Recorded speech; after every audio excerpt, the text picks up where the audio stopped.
Our Decision 2013 team coverage begins with News 11's Nico Santos. He joins us live from City Hall with a look at the preliminary results for the City Council race. So Nico, what are the numbers looking like right now? Michael and Aisha, thank you. Like you mentioned, those numbers are provisional, but they are also showing a very clear lead in the race for those 3 seats on Yuma City Council. Let's take a look at those numbers right now. Coming in first place is Yuma native Gary Knight, and he takes the lead with 52% of the votes.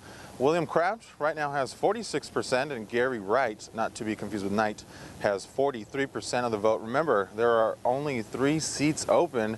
Now, not far behind in fourth place is the only incumbent, Paul Johnson, with only about 100 votes less than Gary Wright. Jacob Miller is at 37, and Daniel Sanchez, the youngest candidate, is not far behind with 34. Jack Kretzer comes in with 1%. That's 85 votes. Now, we caught up with Gary Knight right after the results started coming down this evening. Here's what he had to say. The fact that I was born and raised here and had a business here for over 30 years went a long ways. A lot of people already knew me. I want to thank all my supporters and everybody that was there when I needed them. No, I just think we had a really great race. I think we had a great set of candidates, and that is encouraging for Yuma, in that it means we've got some of the best coming out to run for these races, and that's what we need. Now, keep in mind, these preliminary numbers are only counting about 7,200 votes. That does not count almost 700 late early ballots, nor almost 100 provisional ballots. Live at City Hall, I'm Nico Santos, News 11. Back to you in the studio. Election day is here. Voters in Yuma have the chance to choose the 3 candidates they'd like to see take a seat on the Yuma City Council. That's right, but it looks like voter turnout is leaving much to desire. News 11's Nico Santos begins our Decision 2013 team coverage and joins us now live from the Martin Luther King Center. So Nico, not too many people are voting today.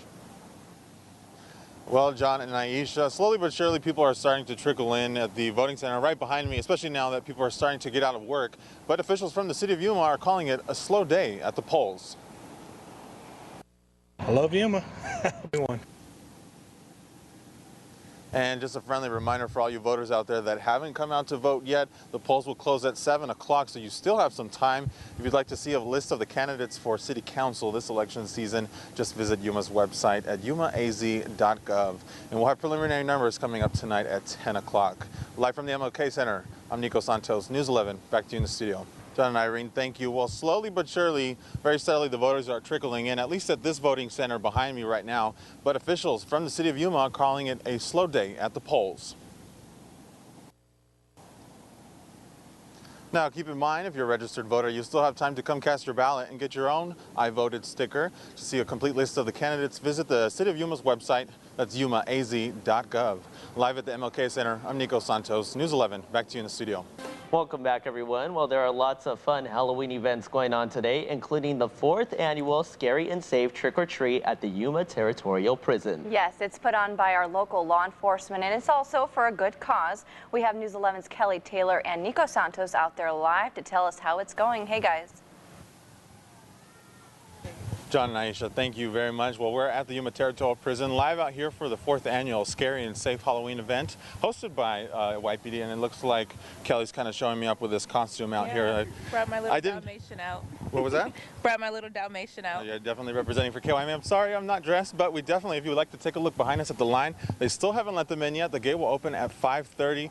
Ton of costumes. We got Super Mario, we got ghouls and goblins, we got a little bit of everything tonight.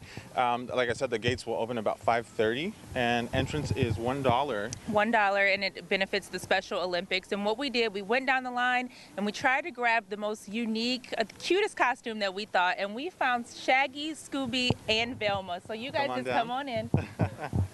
Talk to us a little bit about what you brought you out today. Go ahead. Because we came last year and we really liked it, so we decided to come again this year. And coming here to bring your kids to trick or treat, actually supporting a great cause. Does that have anything to do with why you came out today? Yeah, yes. Definitely. It's good for just to come out and have a good time, and helps out the community. And who do we have here? Carlos. What's your name? Say hi. Scooby's just ready for candy. He just wants candy. He's a little bit shy. A perfect example of all the costumes we got out here. Just one example of what we found this evening. And coming up on the 6 o'clock, actually, we'll talk to organizers a little bit more about what this event is benefiting. It actually benefits the Special Olympics and the torch run. So doing great things out here. If you were to come out to trick or treat today, they told me it takes about 20 minutes to go do the entire walkthrough. So right, there's tons of vendors out here handing out candy, and there's supposed to be about 3,000 kids. So I would suggest go ahead coming out now, so that the line is actually pretty long, but it's not too long. So I would definitely come out now. It goes until 8:30, I believe, at the Yuma Territorial Prison, and we will be back at 6, right? yes, we definitely will. We'll send it back to you. The gate's starting to open, so head on down if you don't have anywhere to trick or treat yet. John, Aisha, take it away. So much fun. I know last Cruz and Nico Santos out live to tell us all about how it's going. Hey, guys. All right, John and Aisha, thank you very much. We're having a ton of fun. And look what I found. I got a little bit of Skittles here. Look at that. Yes, definitely. And there's a lot more where this came from, trust me. So the gates here behind me opened about 5:30. We can take a look at people still continuing to trickle in. They're having a great time, everybody. As you can hear, I do have to say Irene is a little bit mad at me because she's wearing her Superman t-shirt today. I promised I would be wearing a costume, but that is not the case.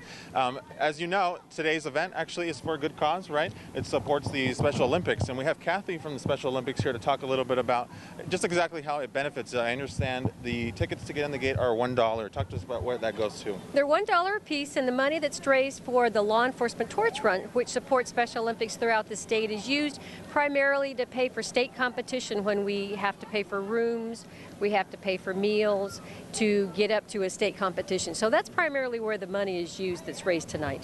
And how's the event going so far this year compared to the 3 other times? It's awesome. The line's back down to Riverside Park. Yes, that's great. It's not something we can see from here, but the line goes all the way around the parking lot. There's a ton of people here. Everybody having a great time right now. I hope you are too. I am. It seems like there's about 3,000 people expected to come here, so it's packed. The line is going all the way around, so if you're going to come over, I'd say get over here fast. Yes, definitely. You still got time. The event runs until 8 o'clock, like we said, and we hope to see you down here. There's a ton of us from KYMA here ready to give out candy and to say hi. And, of course, it's worth mentioning there's no worry about traffic, so it's definitely safe here, which is why it's called the Scary and Safe Halloween event. Is that a fair statement? It is. It's a very good statement. All right, thank you very much. And we're going to send it back your way. Once again, come on down. We're here till 8 o'clock. We're having lots of fun. And as soon as I send it back to you, I'm actually going to eat a little bit of this. You want to share these? Oh, yeah, definitely. All right, John and Aisha, take it away. Thank you very much. They just had to rub it in. They got all that candy, Where's our candy, out there. guys? I know. Maybe they'll bring us back a couple of pieces or something. They better. Yeah, better do it.